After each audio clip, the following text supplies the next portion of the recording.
Hello, everybody. It's recording, right? Yeah. Okay. Hello, everybody. Welcome to yet another new series. We're trying some things out, um, seeing what sticks this summer in terms of reading. But today we're starting a new comprehensive yet informal study of philosopher's work. Um, Merleau-Ponty is the philosopher in question today, and the work in question, Phenomenology of Perception. Woohoo! um, I have a weird relationship personally with phenomenology. I read Experience and Judgment last semester. It was my first real exposure to phenomenology. Wasn't a huge fan, to be honest, but maybe my mind will be changed as I read Merleau-Ponty. I am also taking a Being in Time um, seminar, by Heidegger. I think we'll make some studies out of that, and I'll get more exposure to more phenomenology from different perspectives. But yeah, so we've got Merleau-Ponty here today, phenomenology perception. Matt here with Luco, new guest Harrison and Kirk. Harrison and Kirk have been around the block before. They know the deal. Um, yeah, so we're here. Some preliminary remarks. I usually like to try to give context. I'm newer to phenomenology, so that was kind of like my, that stuff about Husserl. I was saying my own experience is kind of, my first sort of bit of context for this. I was reading a little bit about this beforehand. I mean, we're gonna get this is preface. It gives a lot of context, so maybe I won't give too much because it seems to be what we're gonna be mainly dealing with so far in the session, but. I've heard that this is an interesting step away in intellectual history from like Marxism and existentialism. It's sort of like getting out of that Marx and Sartre like duality that seemed to be demarcating the philosophical continental philosophical landscape at the time. And this is sort of a third way, so to speak, I guess. That seems to be my understanding, at least coming into this. So uh, it was influential, and yeah, it's I don't know, um, phenomenology, influential phenomenology from 20th century. It's French, so that's cool. I'm into French philosophy from this time period generally. That's it's yeah, it would be interesting to see how this like comes into like psychoanalysis. Obviously perception and phenomenology and philosophy all have general relations to psychoanalysis. I also was reminded of it because 20th century French, who was the first guy that comes to my mind, like Lacan. So as a psychoanalysis, enthusiast myself, so to speak, or at least enthused student of psychoanalysis, psychoanalytic theory. So. Yeah, that'll be something that I'm interested in. We'll be looking to pull out of this. So, um, yeah, those are my preliminary remarks to this first session here of our study. Does anybody else have any things they'd like to say before we begin reading? Going once, going twice. Um, all right. Would anybody like to begin reading? I would, Cool. Kirk, unless take it away. Harrison or Luca would like to yeah. But since I was going to speak up, I'll start. So to start at the preface, start at number 7. Yeah. So the preface begins. What is phenomenology? It may seem strange how we continue to ask this question half a century after Husserl's first works. Nonetheless, it is far from being resolved. I don't exactly know the context from like what is phenomenology, but far from being resolved, phenomenology is the study of essences, and it holds that all problems amount to defining essences, such as the essence of perception or the essence of consciousness. And yet, phenomenology is also philosophy that places essences backwards in existence, and instead, only way to understand man and the world is by beginning from their facticity. Um, Although it is transcendental philosophy that suspends the affirmations of the natural attitude in order to understand them, it is also philosophy for which the world is always already there prior to reflection, like an inalienable presence, and whose entire effort is to a philosophical status. It is the goal of philosophy that aspires to I be think an you skipped a exact line, science, but Kirk. all. Sorry, was that? I think you skipped a line. Where was I last? Whose entire effort The is line. to. Oh, whose entire effort is to rediscover naive contact. with the world in order to finally raise it to a philosophical status. Sorry, I didn't see it was the next line It's okay. because it was a short. As a goal of philosophy that aspires to be an exact science, but also a matter of lived space, lived time, and a lived world. His attempt to provide a direct description of our experience such as it is, and without any consideration of the psychological diagnosis of the causal experience and causal explanations that the scientist, historian, or sociologist might offer of that experience. And yet, in his final works, Husserl mentions a genetic phenomenology and even a constructive phenomenology. Might one hope to remove these contradictions by distinguishing between a phenomenology of Husserl and Heidegger, but all of the sign in Zit, which to my thing Being translates in to being in time. time, Yep. Yep. emerges from Husserl's suggestion, and in the end is nothing more than a making it explicit of the natuurlichen Natural concept of the Weltbegriff, world. natural You can just concept read of the the world, English translation if you want. or the Lebenswelt, life world, that Husserl, toward the end of his life, presented as the fundamental theme of phenomenology. And so the contradiction appears in Husserl's philosophy itself. The hurried reader will give up trying to pin down a doctrine that has said everything, and will wonder if a philosophy unable to define itself merits all the commotion made around it and is anything but a myth or fad. Cool. Thank you, Kirk. Yeah. So big beefy paragraph to start to start us out with this preface. I really like this. This is cool. Honestly, like a lot of the weirdness that I was describing at the beginning of this session with like Husserl, is encaptured really well by this paragraph. Um, I'm just going back to try to identify the specific points. Yeah, I really like this, how it points out this sort of contradiction between a transcendental philosophy, yet one that starts with a world that's already there prior to reflection, like an inalienable presence, and whose entire effort is to rediscover this naive contact with the world in order to finally raise it to a philosophical status. So this is an interesting contradiction, and one that I was pondering, and my whole course, my classmates were pondering in the course I was in last semester. Husserl and Kant is the seminar taught by Professor James Dodd at the New School for Social Research. It was a really interesting course, and this is a contradiction that was on my mind a lot in it, because we were comparing Kant's transcendental philosophy, from the Critique of Pure Reason, with Husserl's accounts and experience and judgments. And through the whole time, I was feeling this tension between, okay, either we're going to start with the logical sort of prerequisites for this world, this experience, or we're going to take this lived world and use that to, Merleau-Ponty mentions Husserl's genetic phenomenology, constructive phenomenology. This was I don't know if this is exactly what he was referring to, but but Husserl did have Husserl describes his project in Experience and Judgment as a genetic one, in which he tries to trace he tries to give a genetic account of logical judgment by investigating first this experience, this as Merleau-Ponty puts it, this naive contact with the world, and use that as a basis for logical judgment. So yeah, there's this weird tension. Like, what do you do? What do you pick? Do you pick the transcendental logic? Do you pick the lived world? It's strange, and another reason I find it interesting. Um,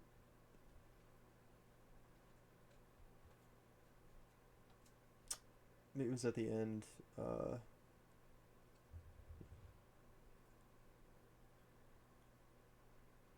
Yeah, so oh my god. I'm not a phenomenology guy, so trying to like put these sentences together is weird for me. But trying to get this naive contact with the world to the level of an exact science, right? Um, Leads to this leads to this, as Merleau-Ponty describes, nothing more than making explicit of a natural concept of the world or life world. Um, that eventually becomes for Husserl the fundamental issue of phenomenology. And it was funny that I was describing before we started recording this sort of my like experience through reading most of Husserl's Experience and Judgment, and I was describing it as like I felt like it was just this guy getting like high in his dorm for the first time at college and being like, dude, look, there's an object and it has these like properties, and then dude, look, there's another thing, and they're interacting, and like there's just so much possibility for all this stuff to interact, and like it seemed like almost like a very like coherent sort of experience, and the reason I think that's so funny is not just because that's sort of like maybe a relatable experience that a lot of people reading this stuff might have, but also because people kind of realize the lack of rigor and the lack of science that sort of goes into that, right? You wouldn't give someone like a PhD for just smoking weed and like pointing at things, right? I mean, and so maybe sure we could also question what goes into creating a structure of knowledge in general, and why we reward certain knowledges, and what goes into knowledge itself. But there's this kind of lack of rigor that, at least even if we don't want to enter a conversation right now about what makes up like knowledge, we can at least compare it to something like Kant's transcendental philosophy, right? Which is obviously very systematic, very concerned with pointing out like prerequisites and limits and demarcations, and very carefully defining them, and things like that, and it's less making explicit and more so like making a system based on necessity, as opposed, and I'm sure Husserl was trying to do that same thing, but it just doesn't, at least to me, come across that way. And it seems like Merleau-Ponty agrees. He's calling it a contradiction and a myth and a fad. And yeah, I don't know. I appreciate that. I think there's, I mean, I thought I was just kind of crazy, and because I don't like read a lot of Husserl, and maybe it's just because I have this impression that I haven't read more Husserl since, but I don't know. This just sort of sums up, or at least points out a lot of the issues I have with sort of Husserl's method in Experience and Judgment, and I guess just phenomenology in that Husserlian sense. So. Anyway, sorry, I've been talking for a long time. Does anybody else have any thoughts on this? Not specifically. Gotcha. I mean, I have it's just the only thing I would say to this is that it seems as though this notion of facticity. I don't know if Husserl talks about facticity. I heard that's associated with Heidegger, but I don't know if Husserl talks about that. I'm not sure. Okay. one question I have is kind of this description of like the it's kind of like transcendental logic makes sense, but what they mean by the life world, I don't Oh, quite yeah. understand what that is. There's actually an endnote. Harrison, if you have a PDF, you could probably maybe find And that. it's where would it be on the page or in the It's different gonna be place? probably at the end of the book. And Uh, so it's I can give you like a Excellent. chopped like explanation of what I think the life world is from my course last uh, semester. But if there's like an endnote already there, it'll probably be better. unless it says life life of 8. I don't know. Find it.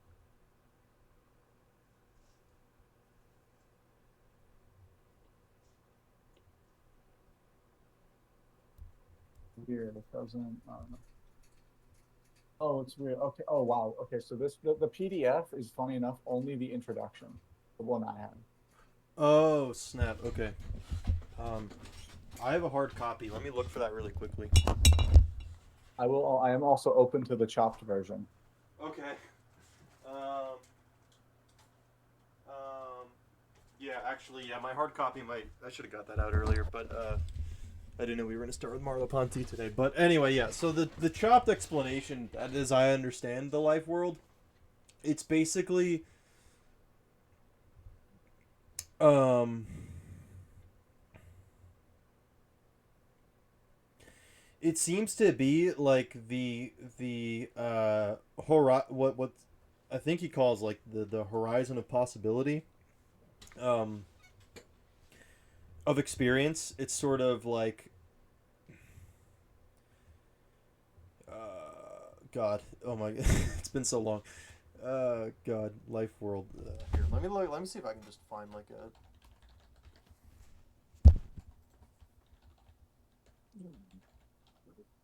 Husserl. Epistemological concept of a universe, what is self-evident or given that subjects may experience together as the ground of all knowledge and lived experience. Yeah, so it's basically this like uh, base level. Um,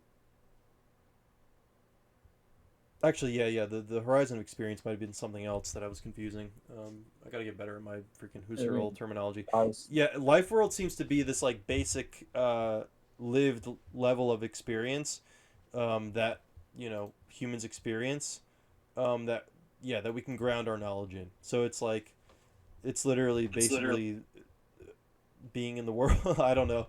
Um, Can I actually ask a question? Just yeah. because I have a little bit less experience. Yeah. So if we like don't know the terminology and are not familiar with something, is it like because I noticed Harrison doesn't do this, but are we? Is it like not either frowned upon or like disadvantageous to literally go on Wikipedia for a specific term? No, Because I'm like that was going on the my internet right first now. I don't intuition. know if you can see the screen share. I'm just on a Oh yeah. website.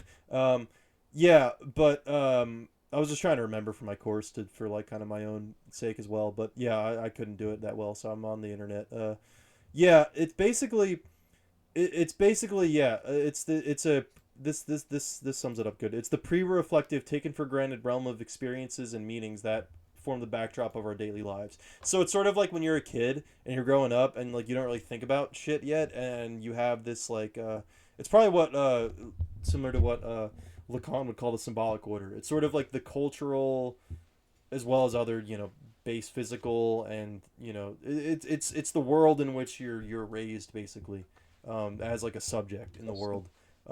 So it's like your immediate pre-reflective surroundings that you can kind of take for granted and use to like make your way around the world. Would you I was gonna ask you, Matt, do you think I don't know if how much Piaget you read in psychology classes you take, but it sort of sounds like his like pre-operational stage to me, because like to my thing he had my understanding he has four stages, but then he had the pre-operational stage when it's like they children can use language, but they struggle with like logical understanding beyond of what the it's hard to explain, but like to my saying, there's like the sensory motor stage and then there's pre-operational stage. And to my understanding, the pre-operational stage seems to what similar to life world in the sense that it's like when you have the ability to use symbolic thought, but you have a difficulty understanding like the greater context in which you're embedded in, if that makes sense.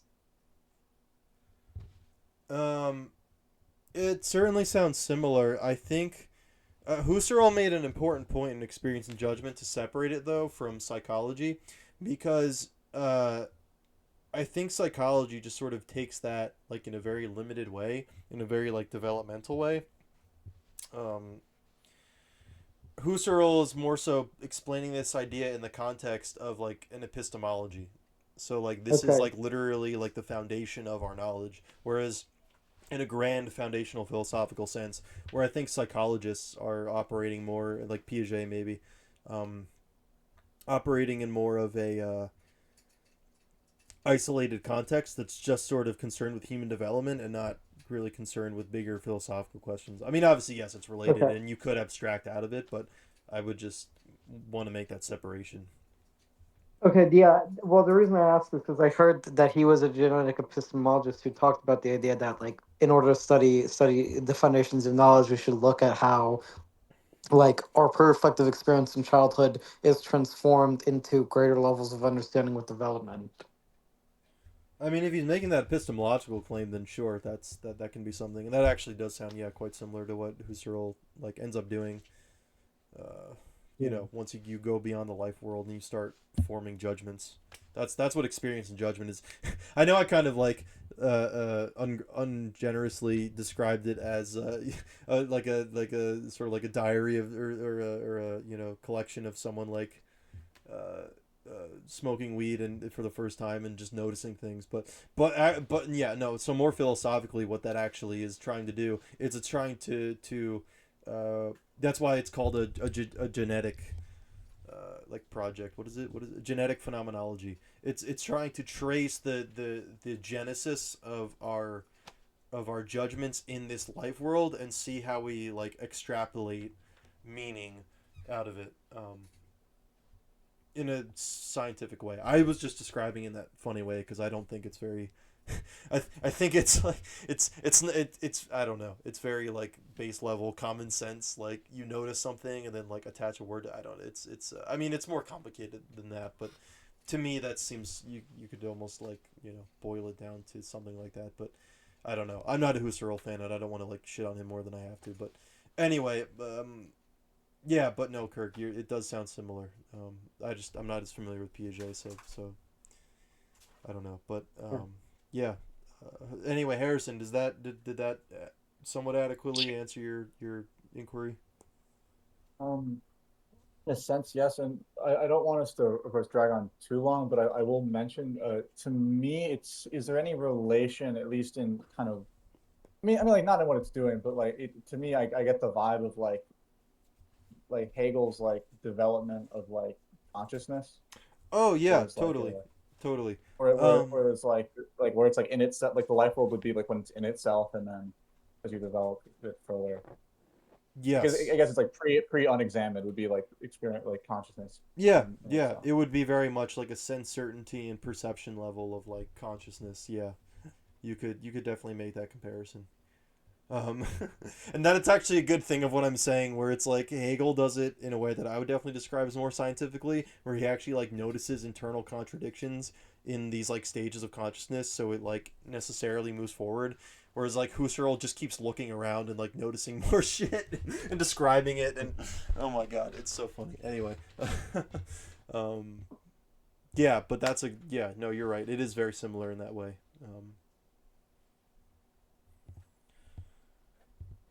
Cool. Are we ready to move on, or are there more conversations to Yeah, be had?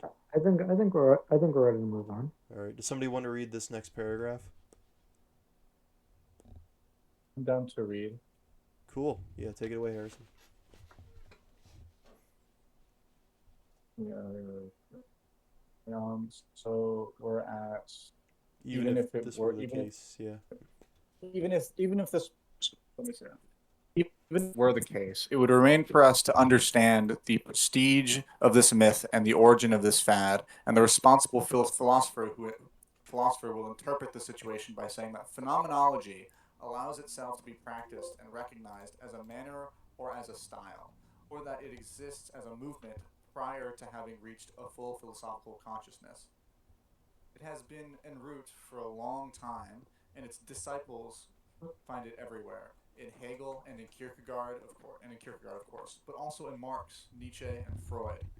The philosophical commentary on texts would offer nothing, for we only find in texts what we have put into them.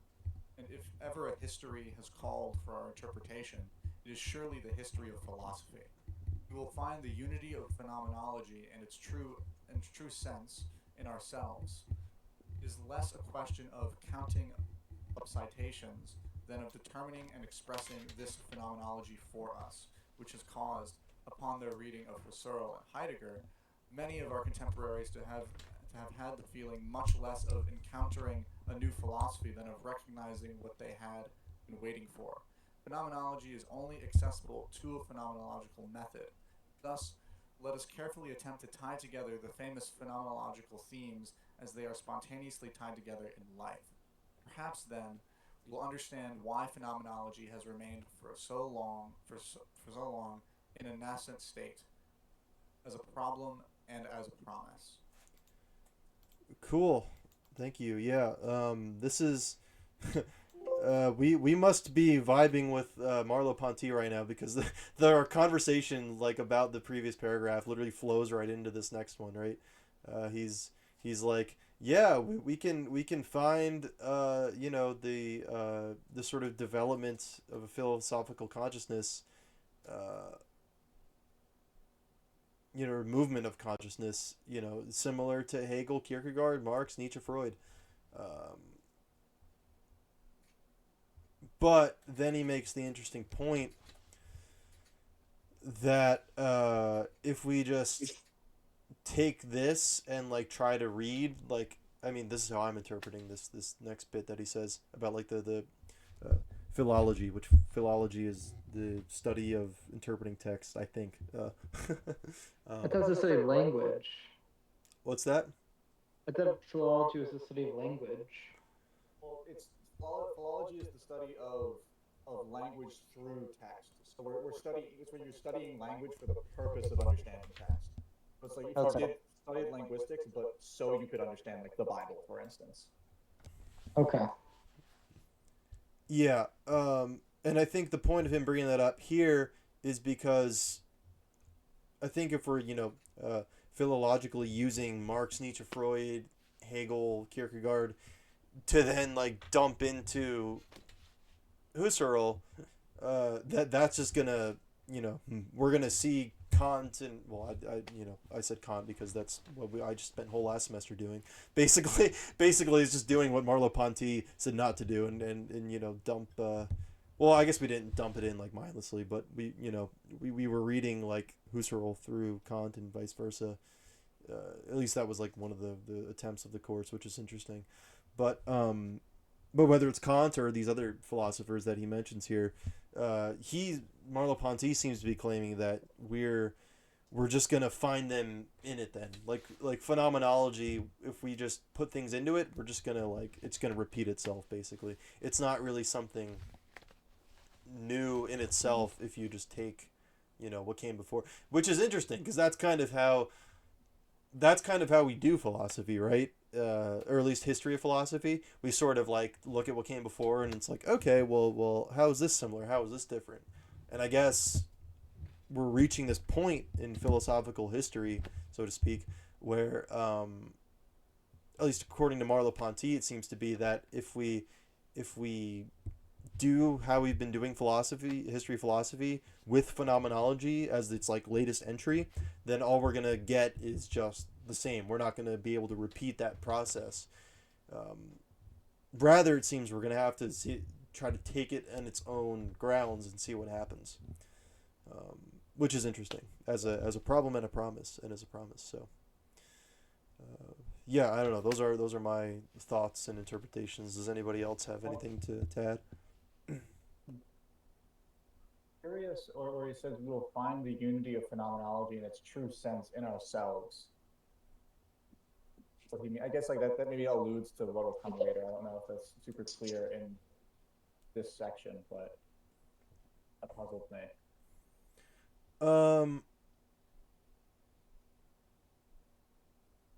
I think he's saying that we need to take it more for us, like rather than doing it for like some like this is why he's saying he mentioned citations in a sort of negative sense, right? Like he doesn't want us to be doing that, right? It's less of a question of counting up citations because we're not. I don't think we're supposed to be putting it in this history of philosophy. I think we should just do it for ourselves, like the sort of setting up like a binary. I think with that, either you're going to be doing it. I can see that. What's that? I was going to say I can see that in where you're getting that interpretation from. Yeah. Yeah, I don't know. Do you agree? Did you find something else in there? I think I mean like no, I haven't found anything else. I'm just I will not be a first adopter, but I will accept this. That makes sense. That makes sense. Gotcha. Any other thoughts on this paragraph? There does seem to move on to a new section, so I'm going to check how long we've been recording. This is just about a half hour. So, how long is the next bit? It looks like it's gonna be. This looks like it could be like a whole other half hour or longer. So I don't know. Do you guys want to just keep mowing through this, or should we like take a little? Should we segment it into like a two-part or thing? I'm open to anything. I think it might be. I think it might be interesting to. I personally, I'd like to read a little bit more just to see, kind of let him cook a little bit more. Yeah, it is because my initial thing was like, let's just keep marching. We're on a cliffhanger here. We're about to find out how to do phenomenology correctly, and then yeah. But then I was like, oh, that can make for a good cliffhanger for like a video. But then, but yeah, I don't know. I am on the edge of my seat. So, Luco, you were saying something. Oh yeah. What's up, Luco? Oh no. Sorry, that's just because like I tapped my mic and I was gonna say something. I was gonna say yeah. I wish we could like kind of read through, just because like I think it's with texts like these, at least for me, it's best when it's like, oh, you're kind of confused by what the writer is saying in the beginning, but you kind of commit to it where you finish everything that they are writing. It gets summarized or it gets analyzed in a much more efficient way. Yeah, At least- I'm also yeah. more like that too. So that was my initial instinct. So okay, cool. Well, it seems like the vibe is to keep going. Perfect. Okay, does anybody want to read this next paragraph?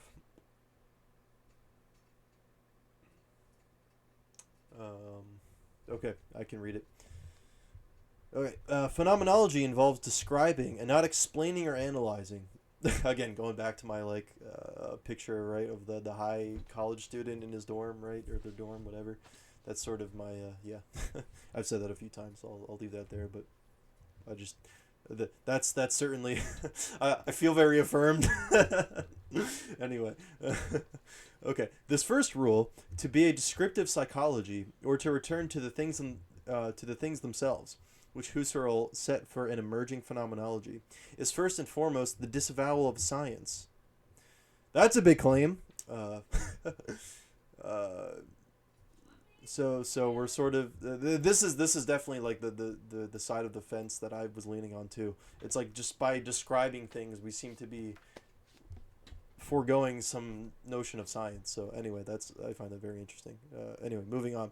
I am not the result or the intertwining of multiple causalities that determine my body or my psyche. I cannot think of myself as a part of the world. Like the simple object of biology, psychology, and sociology, I cannot enclose myself within the universe of science.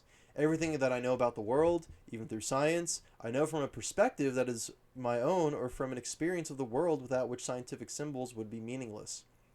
The entire universe of science is constructed upon the lived world, and if we wish to think science rigorously, to appreciate precisely its sense and scope, we must first awaken that experience of the world of which science is the second-order expression.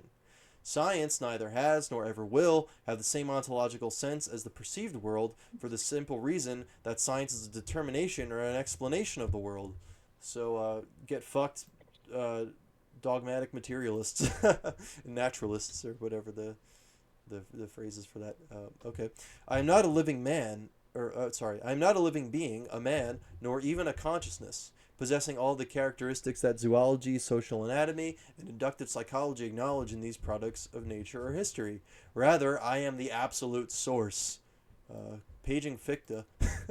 My existence does not come from my antecedents, nor from my physical and social surroundings. It moves out toward them and sustains them. For I am the one who brings it into being for myself, and thus into being in the only sense that the word could have for me, this tradition that I choose to take up, or this horizon whose distance from me would collapse were I not there to sustain it with my gaze, since this distance does not belong to the horizon as one of its properties.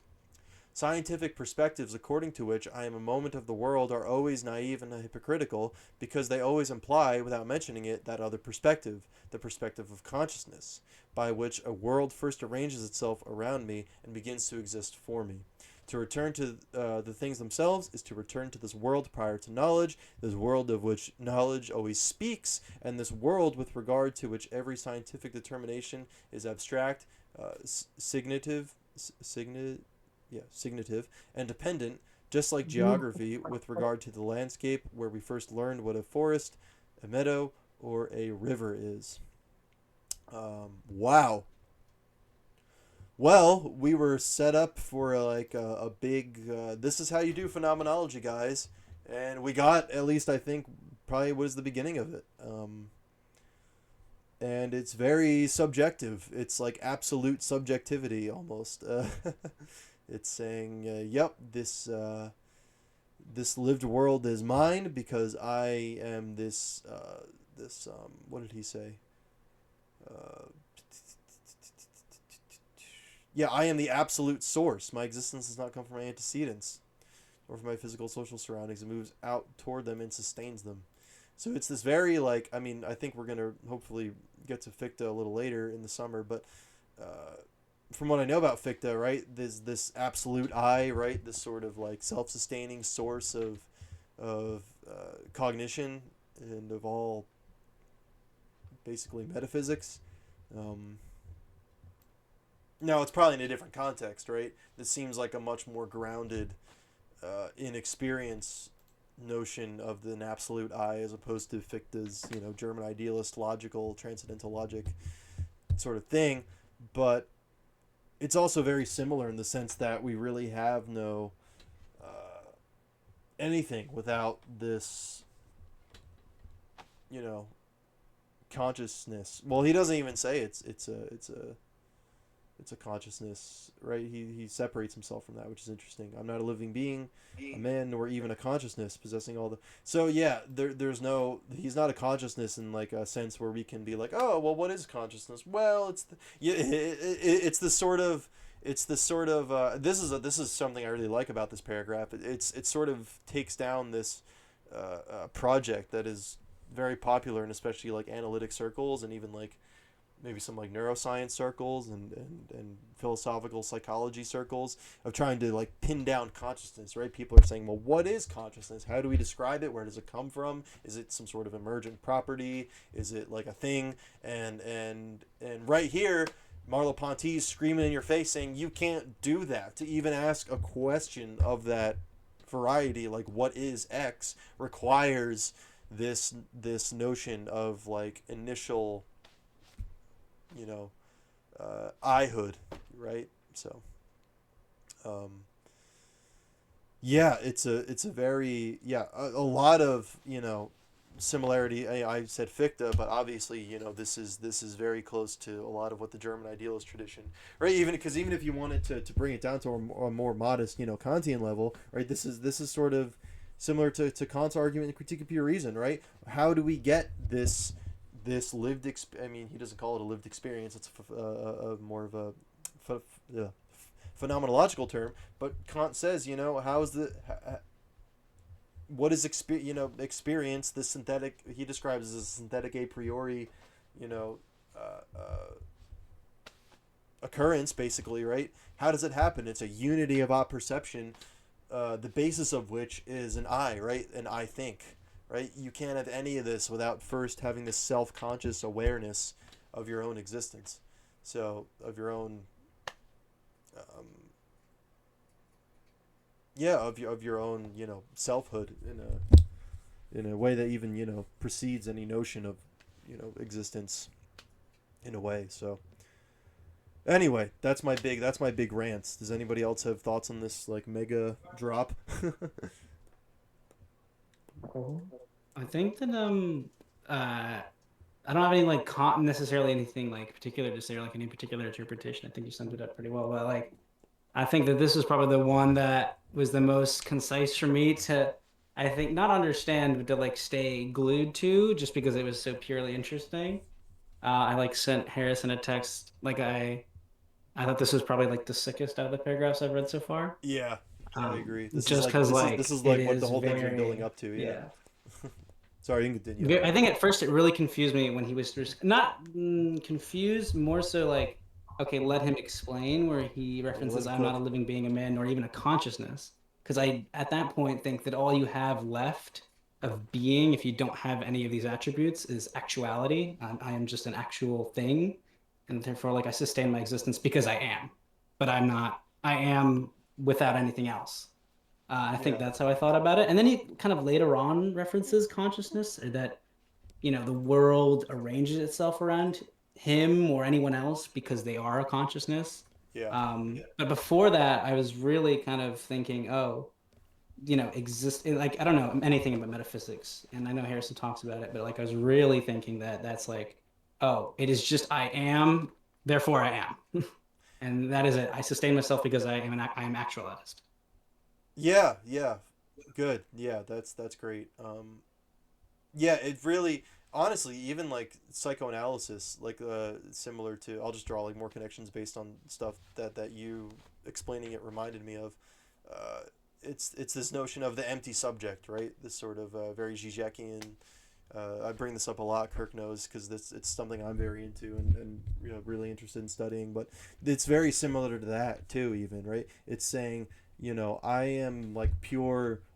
In this tradition, it would be described as pure negativity. I am a pure. I am all this stuff that you can point at in the world. These objects. I am just not that. I am. This is Hegel when self consciousness reaches that stage in the phenomenology of spirit. Hegel says it's sort. I forget the exact wording, but he sort of describes it as paraphrasing here. This is the sort of first flash of spirit, which is, for Hegel, spirit is like the final end stage of philosophical cognition and pretty much of everything in his system. Uh, yeah, this is where it begins for Hegel too, in a very similar light at least. I'm sure we'll get more elaboration, and I'm sure it will be different, but it's this sort of like pure negativity, right? It's I am not this, I am not that, I am not any of this shit. I just like you said, Luca. It's just I, right? There's this I-ness that is just totally, yeah. Again, in the tradition that I'm talking about, pure negativity, pure negation, pure just yeah. So that's it's cool. Any other thoughts, discussions? One thing, the line that immediately caught my eye, and that kind of everything else just like fell to the side, was where it says scientific perspectives according to which I am a moment of the world are always naive and hypocritical because they always imply, without mentioning it, that other perspective, the perspective of consciousness, by which a world first arranges itself around me and begins to exist for me. That I'm curious about that because to me that sounds like kind of like a that kind of argument. It seems to be like the kind of like he's referencing kind of like dialectical like an implicity. I don't know if that's actually what's happening. The what? Sorry. Like a dialect like there's like a dialectical implicity where it's like you mention one thing and it necessarily like implies this other thing. It's negation. Yeah, that's an interesting way to put it. I was thinking it more of like this is one of like this is probably the line that jumped out most to me. Not it's obviously multiple lines, but this is the what is it, the sentence? This is the sentence that jumped out most to me as Kantian. Very and it's a much more modest thing than what he was saying like earlier, although in the context I guess it's not. But this phrasing of this is it's very Kantian to me, right? Because this is sort of Kant's argument, right? To have synthetic a priori knowledge and to have and thereby to have any empirical knowledge of the world, right, which is the whole sort of project of the Critique of Pure Reason. It has to begin with so it has to at least have it at its foundation requires a self consciousness that applies categories to a world that and then unifies it in a unified experience through and this is so this is a great way to sum up like Kant's uh, uh, you know contribution to philosophy in the Critique of Pure Reason at least. But then to tie it to what you're saying, Harrison, that's really interesting. It's almost like the reverse angle. It's something much, I think, something much more like you said, dialectic, and something Hegel might have done. He might have taken science as like a given, right, as like a something in itself, and then it sort of undoes itself because it's saying, okay, science is the truth. Okay, well, what is science? It's these objects, and then okay, well, to do that, I need to there needs to be an I, right, and then to it's I don't know. I'm not going to go through like a whole dialectical like undoing of I don't know what I was saying before, like base materialism or naturalism or whatever. people are naming themselves these days. But yeah, no, that's a great point, Harrison. If you look at science, just sort of science's sake, it'll sort of dialectically undo itself because built into it, which is I think what you were saying, is this I-hood, is this subjectivity. Yeah, I think one thing that, and I don't know, because I think this maybe comes from I don't know whether I fully understand dialectics, because I think I interpret it maybe in a softer way than it actually is. But it might be this way where it isn't saying anything about like, whenever he mentions I'm not the antecedents that Yeah. where it's like it's a kind of science that has human being. I am the absolute source. My existence does not come from my antecedents or from my physical. So one thing that actually, this one thing is where it says my existence does not come from my antecedents.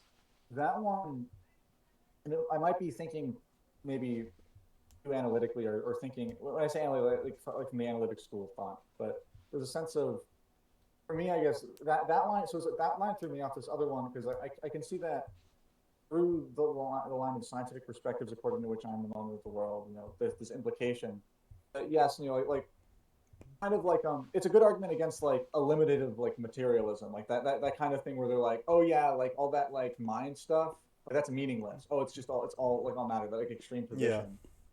But when we start moving to like, like cause, I think I'm still skeptical. But as far as like just like demonstrating there is mind, there is an internal world that is meaningful. I totally vibe with it. Yeah, that's exactly what he's doing. So, like you said, it's more of a, it's not as modest. It's very extreme, but yeah, that's I think the essence, so to speak, of what he's doing. So, good. Yeah, I think I do question kind of its extremity, but I wonder if maybe we'll get more kind of context for that later once we get into the actual work. I think we will. Yeah, I think he's just sort of just laying it out and being like, this is how you do phenomenology, and then I think he'll probably justify it. Hopefully.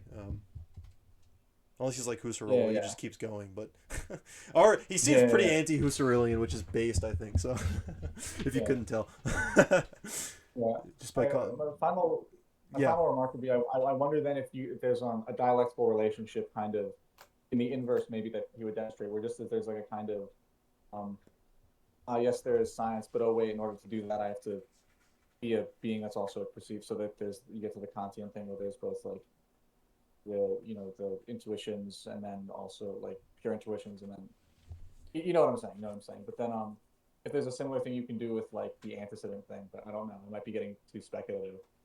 Yeah, like go from the other end. I mean, yeah, it's interesting. Yeah, Science of Logic does a similar thing where by Hegel, where it sort of like tackles logic from both a subjective and then an objective lens, and then it ends up just being the same thing because it's all the same shit for Hegel. But it's a good yeah. I'd say that's a good speculation because that would seem to follow, right? So dialectically anyway. So cool. Yeah. Alrighty. Anything else? Would anyone like to read the next paragraph?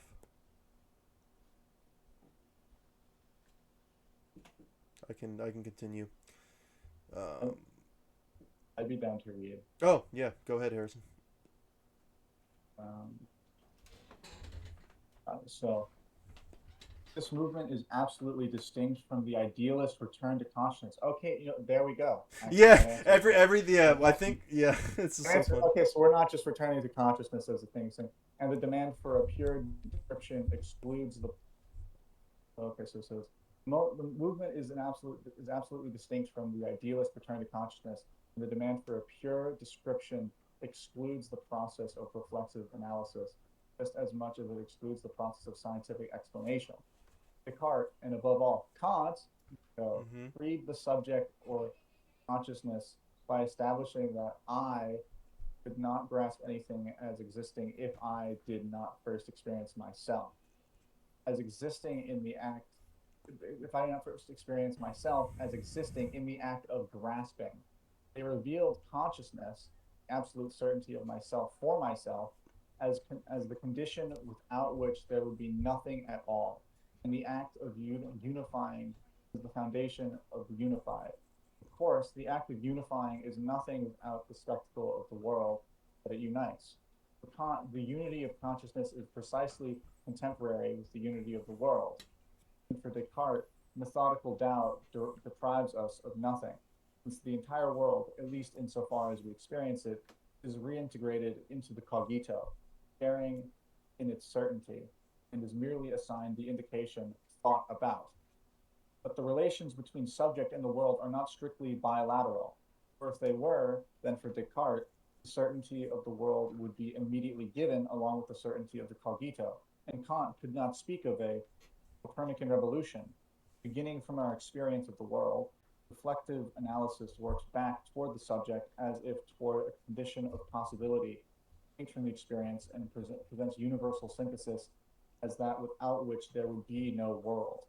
To this extent, reflective analysis ceases to adhere to the experience and substitutes a reconstruction for a description. From this, we can understand how Husserl could criticize Kant for a psychologism of the faculties of the soul, and oppose a noetic analysis, which bases the world upon a synthetic activity of the subject, his own nomadic reflection, which rather than generating the object, remains within it and makes its primordial unity explicit. Yeah, great, thank you. So this is honestly, yeah, very Hegelian. I think he's already doing it. He's already doing what you said, Harrison, going from the other end, right, and then being like, well, then you're, by assuming this absolute subjectivity, you're kind of assuming something about the world where, it's either consciousness or no world. And he's saying you can't really do that, and then he's saying, this is where Husserl had a point. It seems Merleau-Ponty saying, he's saying, because one of Husserl's more interesting considerations in experience and judgment, at least the work by Husserl I read last semester, is this idea of there's a pre-unified world that doesn't get too much elaboration on in Kant, and that's sort of like the whole focus of Husserl's thing. He's trying to consider the world as an already sort of it describes it as a primordial unity, and really discover what that is. It's kind of this idea that the would it be kind of like saying that the actual taking apart and objectifying of things in the world is a thing that we do rather than a thing that is like inherent? Could you say that again? Sorry. Is it like, because that sounds to me kind of, is it kind of like the kind of notion of like where like the world is just like is what he's saying is that like by saying that the world is just this like primordial unity, is he saying that it's like distinguishing that the dividing of things into separate objects in the world is a thing that we do, not necessarily a thing that the world is? Yes, I think that's like a big part of it. What? Or is he saying, or is it like? Of course, he's saying some of that, but is he saying more than that? Is he like saying, the world is a like kind of primordial unity? Yeah, that's at least what Husserl was doing, and I think probably where, I mean, he sounds kind of sympathetic based on his wording. From this we can understand how Husserl's understandable when he says this. So it sounds like he's being kind of yeah. On Husserl's side, yeah, exactly. On this point where, yeah, there's sort of the world is something unified, and consciousness sort of like reunifies it in its own way upon receiving it. Yes, I see. I think that's the idea, at least based on what I know from like Husserl and also what Merleau-Ponty just said here. So it's bringing both sides to the table, right? First we have this like subjectivity, and then we kind of consider like, hey, well, it's kind of a big ass assumption to assume that that's all there is. What if there's this primordial unity, and greater objectivity that gets sort of skipped over in the more Kantian and Cartesian considerations. So yeah, that's where we're at now. We're on the we're I guess we're sort of trying to balance the scores, so to speak. Subjective idealism got one on the scoreboard, and now we're trying to give objective phenomenology a score. So.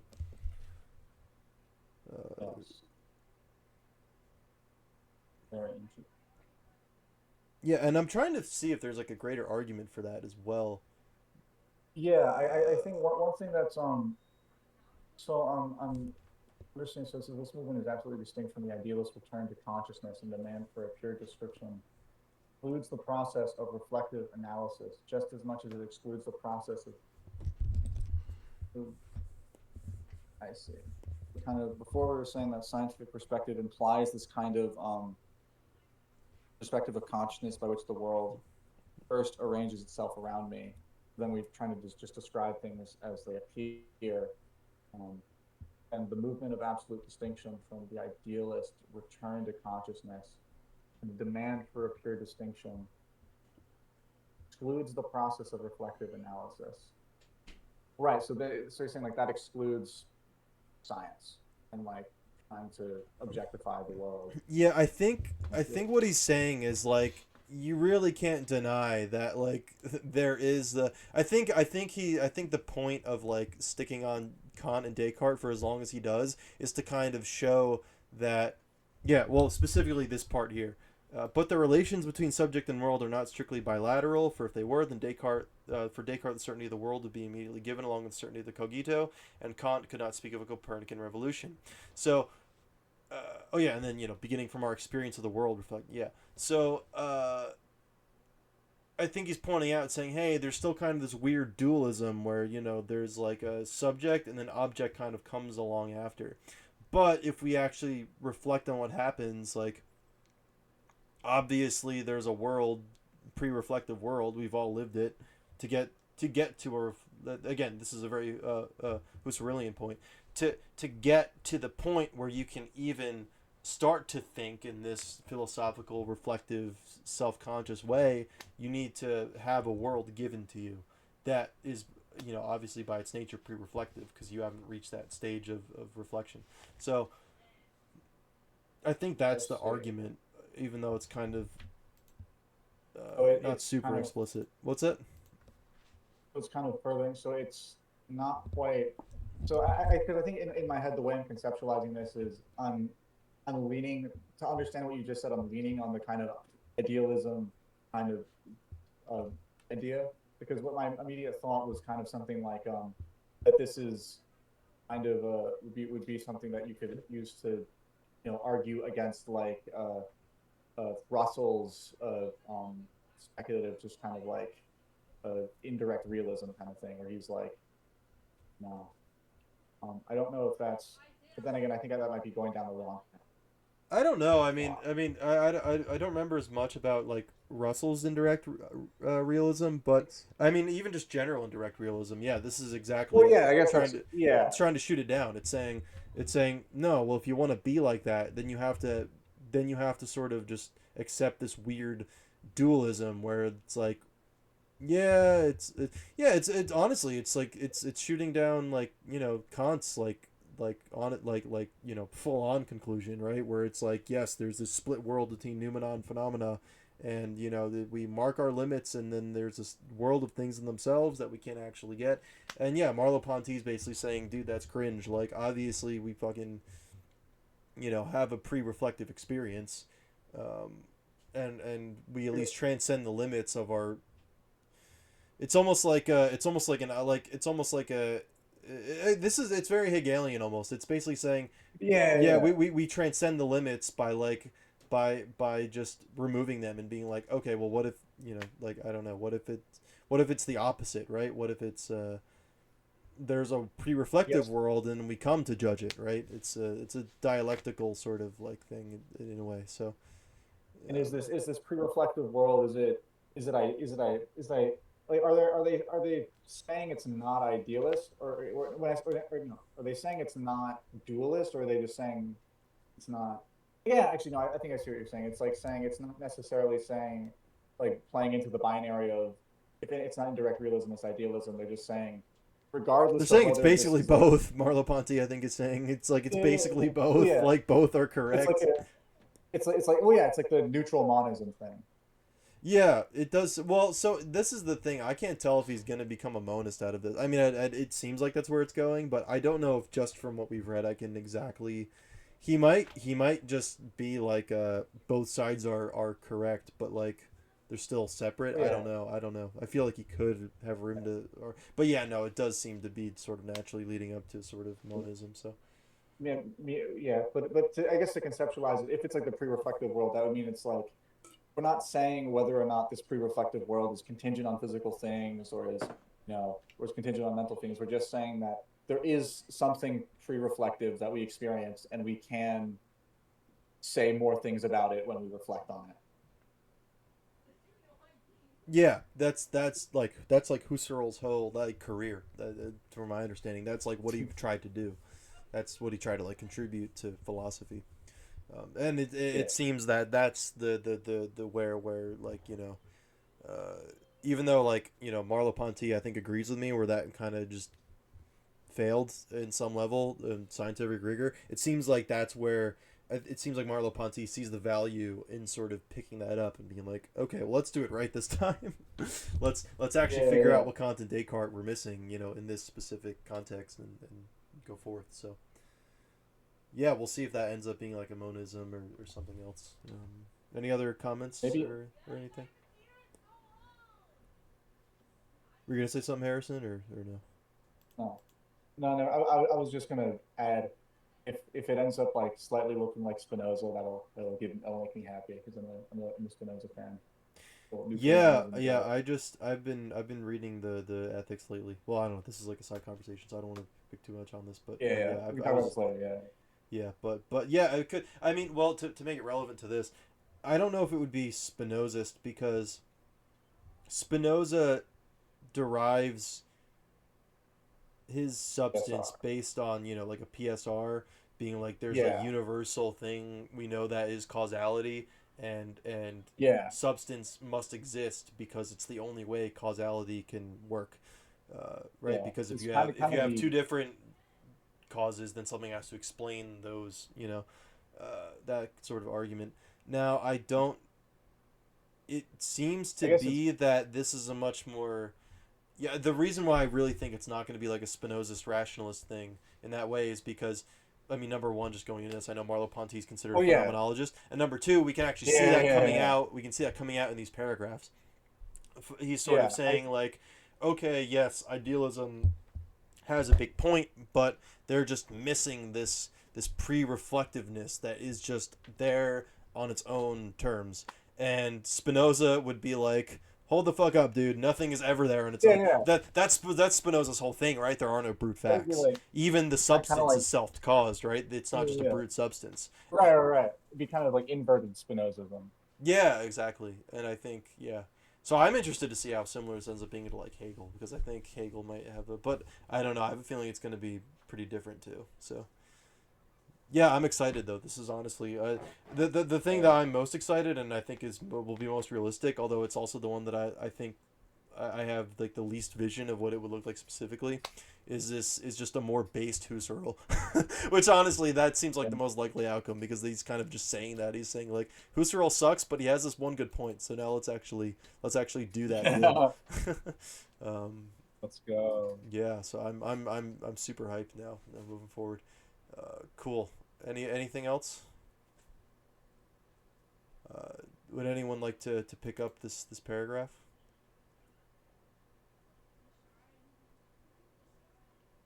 How much more do we? Oh, okay, we're almost done. I think we'll end this after these stars. So this is the last paragraph. All right, I can read it. The world is there prior to every analysis that I could give of it. Yeah, he said, fuck you, Spinoza. And it would be artificial to derive it from a series of syntheses that would first link sensations and then their perspectival appearances of the object together. Whereas both of these are, in fact, the products of the analysis and must not have existed prior to it. hold on, wait, I read that too fast. It would be artificial to derive it from a series of syntheses that would first link sensations, then perspectival appearances of the object together. Whereas both of these are in fact products of the analysis and must not have. Oh, okay, yeah. He's basically saying we can't just try to link sensations with. Honestly, it sounds like from reading Experience and Judgment, I think maybe this is like him implicitly saying this is where Husserl went wrong. He's trying to link sensations with what we take as his appearance. I don't know, maybe not, but I gotta hop off Husserl's. What's the difference between sensation? Actually, wait, I shouldn't interrupt that. I apologize. No, it's okay. I mean, I paused, so it's fine. I guess like what's the difference between I guess sensation and like appearance in the sense? Like what's the difference between like how things appear to me and like sensation, the sense? Because I think perception, a perspectival appearance is going to be. I mean, yeah, it's really weird now because especially. I mean, I don't know if they were doing this back then, but especially nowadays for us, right? We consider like perception as like a sight, right? As one of the senses. So, or but like yeah, like there's this yeah. But I think the point is mainly to sort of contrast being like actively affected. This is just a guess, but especially having read Husserl a little bit, I think what he might be trying to like demarcate is the difference between being like affected directly as a subject versus sort of just passively like notice. And obviously, yes, there's always going to be some like in any perception. This is why we call it a sense, right? There's going to be some affection of the subject, but there's I think a difference when you're like actively like feeling something and involving yourself in something versus like sort of passively onlooking, right? It's like yeah, like intentionality, like yes, that's a big word in Husserl too. Yes, and I think that's probably I think that comes into play here. I think. Which if I'm correct, it's kind of a way of explaining like how we can have a whole unified experience, but specifically focus on certain aspects of it, right? I imagine. Yeah, and then align those. And this is why when I was first commenting on it and pausing the reading, I was trying to bring up Husserl because I think this is like you said with the idea of intentionality. This is something I think he was trying to do, and he was trying to link that together, saying what is the relationship between like a more active intended experience versus the passive, and it's going on at the same time. And this is why I described him as a high college student, because it's like, oh dude, I'm like intentionally focusing on this keyboard, but in my peripheral there's like a book and I'm not it's just, and that's kind of what he's saying, that it seems like Merleau-Ponty's into that criticism of mine, or vice versa, in a historical sense, because I'm coming after Merleau-Ponty, but anyway, but yeah, he's calling it artificial, right? He's saying to do that is to kind of like, that's not, so I think that's sort of where he's saying it goes wrong. I mean, yes, obviously you can do that, but just noticing that doesn't give you the sort of what we're looking for, I think. It's like once you've done it, you've already touched the experience with your faculties. Maybe, I don't even know. Maybe, yeah. I'm not. Yeah. More of my thing, I think, is even simpler. It's just like, that's not philosophy. Like that's not the primordial unity. Well, actually, yeah. So maybe that's the same thing as what you're saying. Yeah, that's the yeah. And even if there is something primordial to it in the sense of like, I don't need categories like or anything to like really like it's almost understand that. Well, yeah, this is honestly my whole like critique of Husserl, was like Husserl's claiming you don't need categories, but then obviously if you were to just explain that experience to Kant, he would be like, yeah dude, you're fucking using your categories, you idiot. Like obviously, like have you not read that? It's like, yes, to have, because in my example, right, I'm intentionally focusing on the keyboard, and in my peripheral is like these books I have in the corner of my desk, like, yeah, that would be Kant's category of like, we were just reading about it last time, I think. I don't know if you were there, Harrison. We were like of like substance and also like simultaneity of objects, and the causality. Yeah, it was there. Yeah. That's all happening in a Kantian perspective. So yeah, honestly, yeah, I think that's a great criticism, and I think maybe that's sort of what he means by artificial. Husserl was after this primordial unity, and he actually got the transcendental unity of our perception that Kant. So anyway, Yeah. yeah. Was there anything else you had to say on that, or did I go off the rails too much with it? No, not at all. That's it. Cool. All right, I'll continue. Reflective analysis believes it moves in the reverse direction along the path of a previous constitution and meets up with, in the inner man, as St. Augustine says, a constituting power it itself has always been. Thus, reflection carries itself along and places itself back within an invulnerable subjectivity prior to being in time. Heidegger mentioned, yet this naivete, or if one prefers, an incomplete reflection that loses an awareness of its own beginning. I began to reflect. My reflection is a reflection upon an unreflected. Oh my God, that's like a bar. I began to reflect. My reflection is my reflection is a reflection upon an unreflected. Jesus Christ, it cannot be unaware of itself as an event. Henceforth, it appears as a genuine creation, as a change in the structure of consciousness. And yet this involves recognizing, prior to its own operations, that the world is given to the subject because the subject is given to himself. The real is to be described, and neither constructed nor constituted. This means that I cannot assimilate perception to syntheses that belong to the order of judgments, acts, or predication. At each moment, my perceptual field is filled with reflections, sudden noises, and fleeting tactile impressions that I am unable to link to the perceived context, and that nevertheless I immediately place in the world without ever confusing them with my daydreams. At each instance, I weave dreams around the things. I imagine objects or people whose presence here is not incompatible with the context, and yet they are not confused with the world. They are out there in front of the world on the stage of the imaginary. If the reality of my perception were based solely on the intrinsic coherence of my representations, then it should always be hesitant and delivered over to my probable conjectures. I ought to be continuously dismantling illusory syntheses and reintegrating into the real aberrant phenomena that I may have at first excluded. But this is never the case. The real is tightly woven. The real is a tightly woven fabric. It does not wait for our judgments in order to incorporate the most surprising of phenomena, nor to reject the most convincing of our imaginings.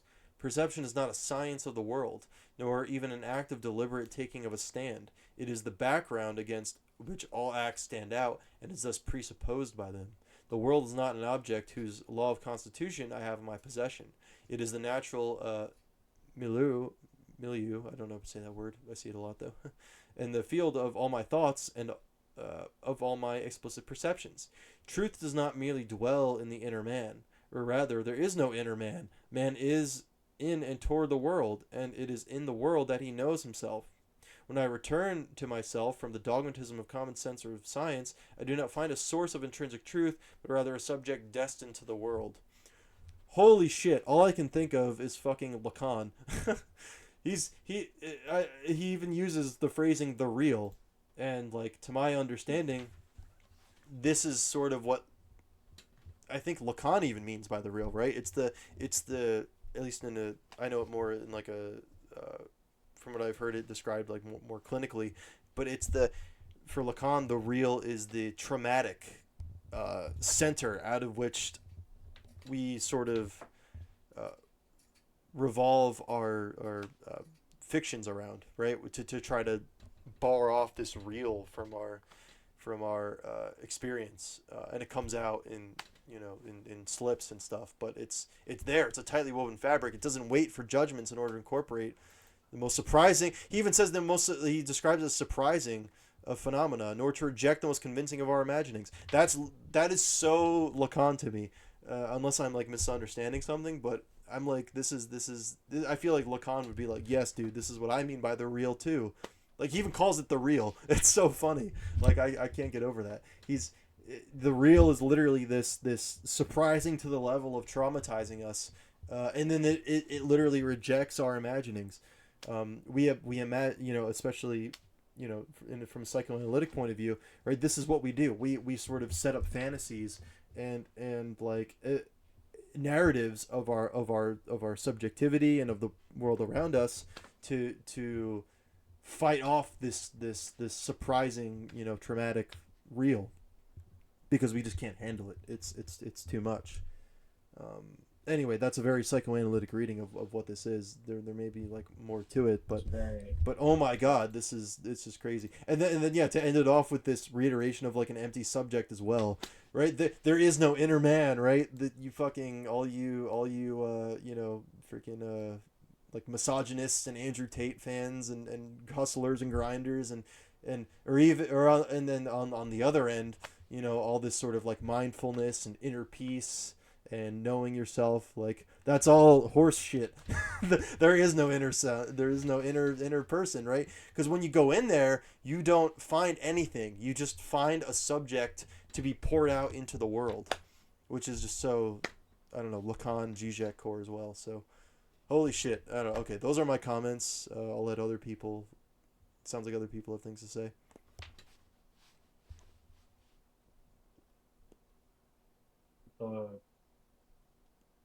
No one else has anything to say. I find I think for me, I don't really know anything. I don't really have anything rigorous to say about it, except I know in the stuff that I do in therapy with my therapist, who is himself influenced by phenomenology and psychoanalysis.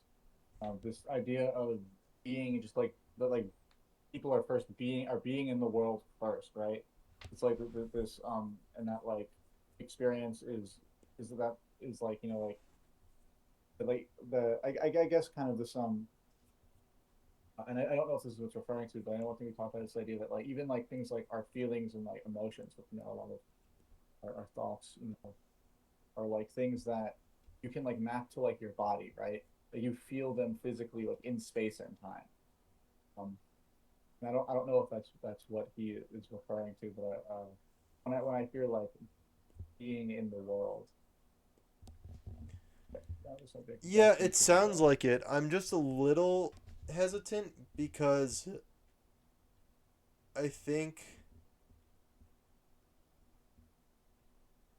Yeah, I think like it says it says the world is where he knows himself, but I don't know if that is like I think that might, to me that reads as like explicitly uh, um, uh, epistemological as opposed to like metaphysical. I see. I think he's just saying that like, and maybe this is just my like Lacan reading of it, like going too far, and I could be wrong, but it seems like there's this idea of like there really is no, substantial being in the world. The only substantial sense of subjectivity we could have is if we go into the world. Oh It's yeah, almost yeah. Well, I think there's. Well, yeah, I think I agree. I think the emotions thing isn't necessarily metaphysical, because we're not saying anything about like, yes, my body is a real thing that exists and is like, primary. It's just that like your body, like for instance, like when you think about like your mental faculties, you don't think of like your body and your form is like your first like kind of thing that like is like corporeal, that is like worldly, right? And it's like, well, I would you would one would consider their body as a part of like the world. And so if you're thinking, but when we think of emotions, we usually don't think of them physically. We usually think of them as internal mental things. This idea that even those things, but saying by saying mental, I'm not saying necessarily anything about mental or physical things, but just that um, the world as such is like, I don't know what I'm saying makes any sense actually. Yeah, I mean, it seems like if we were to like consider emotions, in the context of what Merleau-Ponty just said, it seems like yeah, those would be somehow in the world, right? It wouldn't be sort of like from this inner source. It would be by going into the world and experiencing. Yeah, it's essentially it's Experiencing the tactile. real, right? It even brings up like surprise. That's like could be conceived. It seems like that's emotional, right? And Yeah, that's the real. That's like that's that's out there, you know. That's not something that's not based on an internal judgment, you know, or an internal imagination. It's a surprising That's within phenomena that's in the world. is within the realm of extension, I guess. Maybe not metaphysical extension, but experience of extension. Yeah, yeah. Cool. Anything else?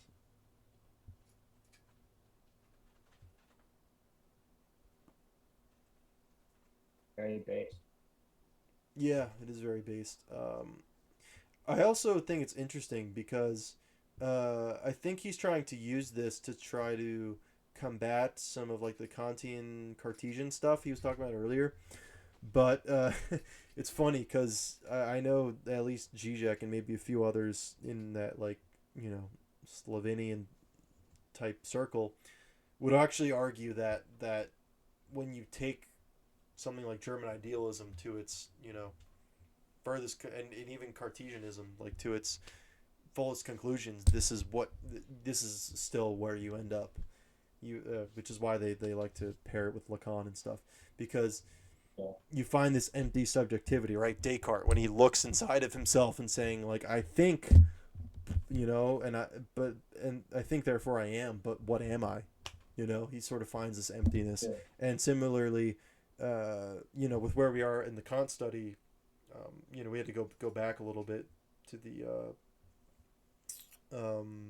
analogies of experience, but because I missed a few sections, but in like the overall order where we're in the paralogisms, which is like sort of like the dialectical nature of subjectivity, or the transcendental illusion stuff, the transcendental dialectic regarding subjectivity, and then Kant sort of ends up concluding like, yeah, the only thing you can really actually know without running into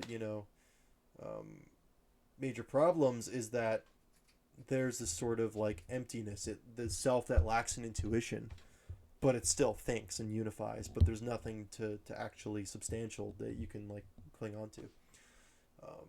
Yeah. So I do think it's interesting how he's opposing some of like the Cartesian Kantian stuff, but a lot of it does seem to be in line at least with what it says. So I don't know, as a faithful Zizekian or whatever the fuck I am, I have to it seemed like a good point to bring up.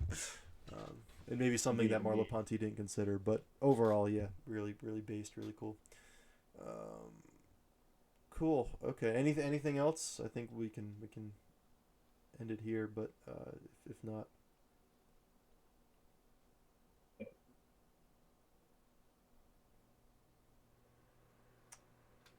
all right. Well, cool. Hour and 22. It's a nice, beefy first. Comprehensive study of phenomenology perception. This is way fucking cooler than I like imagined. So I appreciate. What's that? No, you were saying. I was just saying I appreciate Kirk's recommendation to read Merleau-Ponty. I'm into this. This is based. So thank you, Kirk. You're welcome. Yeah, there was somebody special in my life who was no longer here at the moment. They didn't die, but they've elected to leave, and it stinks because we were actually considering reading this, and I think they would have enjoyed it. So I'm thinking of you if you're somehow watching this and know who you are. Okay, well, let's see. Merleau-Ponty Wisdom of the Day. I like to do these wisdoms of the days. The Merleau-Pontian wisdom of the day. Yes, that's it, Kirk. I like to give these little wisdoms of the day at the end of our studies when we do these comprehensive yet informal studies. Don't be a dogmatic idealist or a materialist. That's cringe. Be a Lacanian psychoanalyst. Embrace the real. Those are my two Kantian wisdoms of the day. Or no, oh my god, I said Kantian. Those are my two Merleau-Pontian wisdoms of the day. Merleau-Pontian wisdoms of the day. Does anybody else have any Merleau-Pontian wisdoms of the day that they'd like to share? No. All right. Oh, well, we'll see you next time for more preface. Oh wait, Harrison, we're gonna say something. No. All right. Well. There's a lot more preface here. So I'm sure we'll split this up into many parts. Oh my God, Hegel mentioned. Oh. Yeah. I was gonna say Hegel off preface. You know. Goddamn, that's crazy. Okay. Preface. Yeah. Okay. Well, let me just go back to where we were so I don't forget. Yeah, here we were. Okay. We'll see you next time for more preface. God bless. Thank you for joining. We'll see you next time. Bye bye.